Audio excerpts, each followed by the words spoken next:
The recent development in the country today has called to question the relevance of the NYSC scheme. This has necessitated the call by parents and some Nigerians that the scheme should be scrapped and tossed into the trash can. I am therefore constrained to talk about this in the face of the current challenges we are facing in the country. How relevant is the NYSC scheme in today's Nigeria?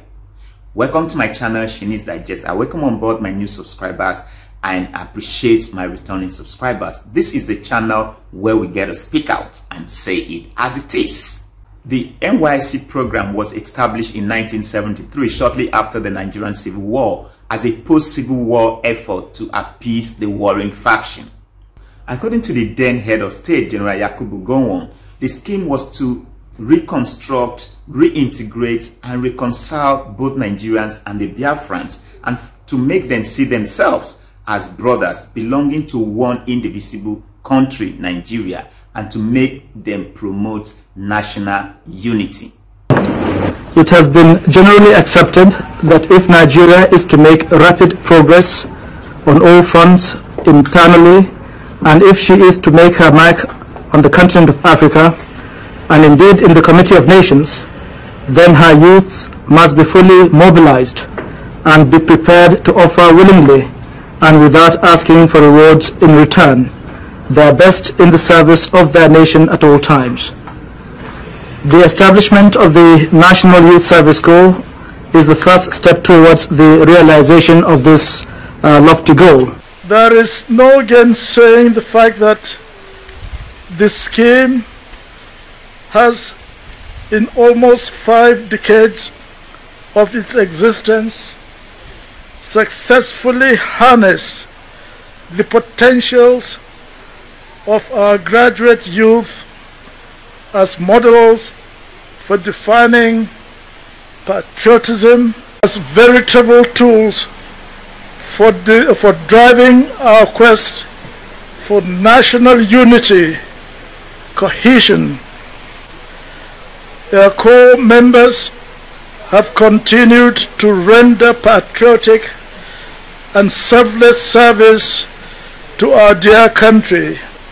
I would like to also appeal to all sundry to give more support to the scheme in its arduous task of promoting national unity, integration, and development in line with our vision. And now to put that in proper context and why there is this sense of marginalization among Nigerians.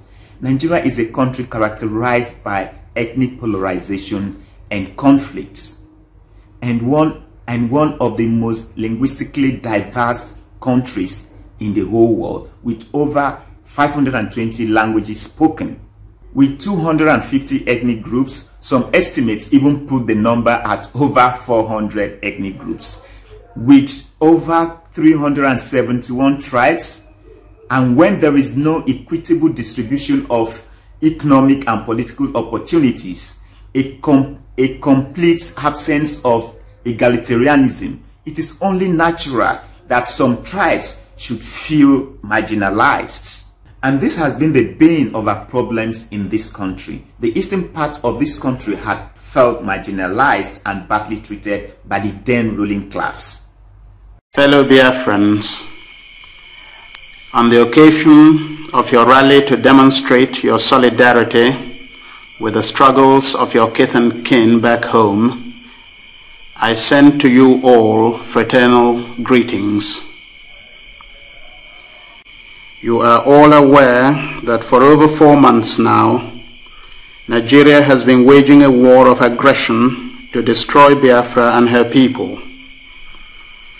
This invasion by Nigerian hordes was mounted because the people of the former eastern region of Nigeria were forced on May the 30th, 1967, to declare themselves the independent state of Biafra in order to assure the security of their lives and property.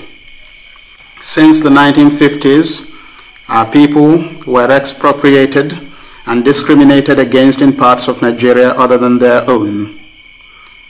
Furthermore, the experience of the 3 harrowing waves of remorseless genocide in 1945, 1953, and especially in 1966, involving a total of nearly 40,000 dead and countless others maimed or destitute, provided an object lesson which could not but be taken seriously. I'm 10 years. Biafra is fighting for survival.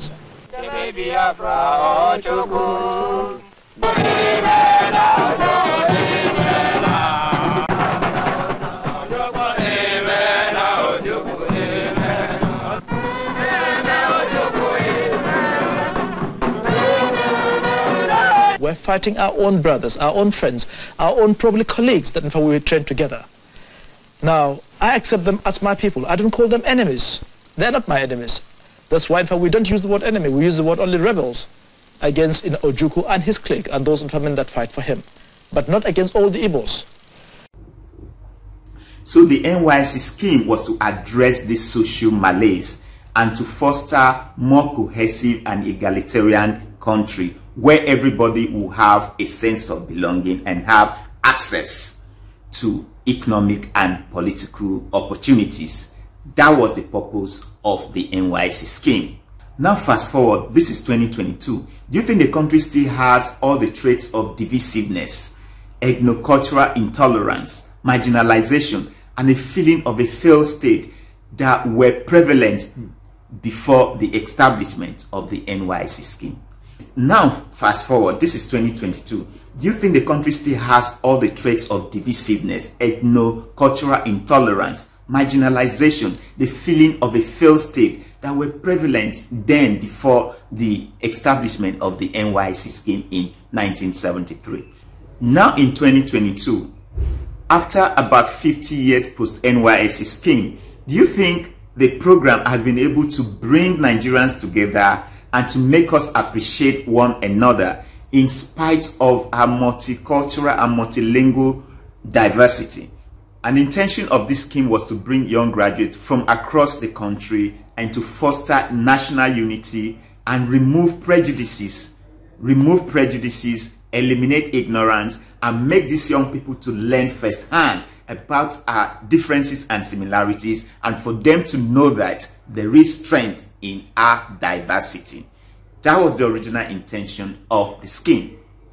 Granted, when the scheme started, it achieved some laudable milestones, and then it started derailing from its ethos when the Nigerian factors took over the scheme. A lot of external influences in postings, sharp practices among the NYSC officials, parents, and even the core members themselves gave the scheme the final slide to ignominy.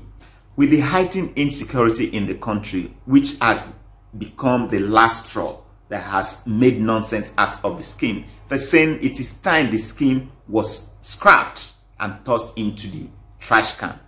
And this has resulted in the death of many core members during religious, ethnic, and political crises while in the service of their fatherland.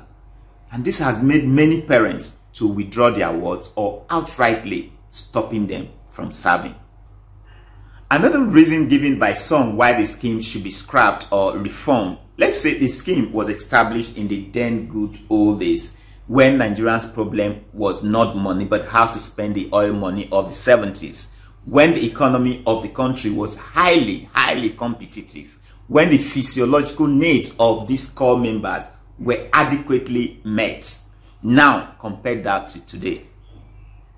Compare then and now, what do we have? Serious economic hardship faced by these core members. Today, the NYSC allowee is 33,000, 3,000 above the minimum wage. There's a tendency that the the core members would now be more concerned about their survival and not bother so much about the objective of the scheme. So they call by some Nigerians that the scheme should be scrapped, that it is no longer relevant in today's Nigeria because it has failed to address the original issues for which the scheme was established to address. Do you think that is enough for the scheme to be scrapped? You think the scheme should be scrapped because it has failed in addressing those very issues that the scheme was established to address? Please leave your comments down below. The situation in the country has failed to provide a safe atmosphere that guarantees security and the well-being, of core members. But do you think that is enough reason to scrap the scheme? You think that the scheme should be scrapped because it has failed in its original purpose? Your comments highly needed here, please.